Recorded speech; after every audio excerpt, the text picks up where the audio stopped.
ஹாய்னா Julie, இப்பதான் உங்களுடைய வேலூர் பரப்புரை பார்த்தேன். ஆஸ் யூஷுவல் இந்த பரப்புரையில ஒண்ணும் இல்லைன்னு வச்சுக்கோங்க. நீ வெளியே இறங்க வச்சுக்கோ, ஆளுங்க காரி துப்புவாங்க. ஜல்லிக்கட்டு காளையை பத்தின ஒரு குட்டி ஸ்டோரி ஒண்ணு சொல்லியிருந்தீங்கன்னா அதை கேட்டதுக்கு அப்புறம் என்னால பேசாம இருக்க முடியல. இந்த மூஞ்சிக்கு நீங்க வாட்டுக்கு போற போக்குல ஜல்லிக்கட்டு காளை நின்னுச்சு, அதுக்கு புல்லு கட்ட காமிச்சு ஒரு குழந்தை கூட்டிட்டு போய் ஓரமா விட்டுச்சு அப்படின்னு சொல்லிட்டு போயிட்டே இருப்பீங்க. உங்களோட கட்சியில இருக்க பாதி பேர் மைனர் ஆளுங்க. நானும் போய் புல்லு கட்ட காட்டுறேன்னு சொல்லி ஏதாச்சும் ஒண்ணு கணக்கு ஆயிடுச்சுன்னா என்ன பண்றது? உன் வாயத்தை செல்லமா, உனக்கெல்லாம் பேசவே தெரியல.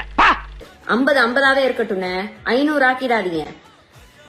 இன்னும் ஒரு நிமிஷத்துல இங்க இருந்து ஓடி போறேன், இல்ல உனக்கு நான் சங்கூதிடுவேன். கஷ்டப்பட்டு எல்லாரும் போராடி ஜல்லிக்கட்டு பெர்மிஷன் வாங்கி வச்சு, பொய்க்கு மேல பொய் சொல்லிட்டு இருக்கே ஜூலி.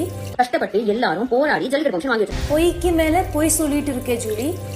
போச்சுன்னா திரும்பி எல்லாம் இங்க போராட யாருக்கும் திராணி இல்லன்னு. வாழ்க்கை அவ்வளவுதான். கொஞ்சம் பார்த்து பக்குவமா பண்ணுனே, உன் இஷ்டத்துக்கு பேசிட்டு போயிடாதானே. விட மாட்டேன்.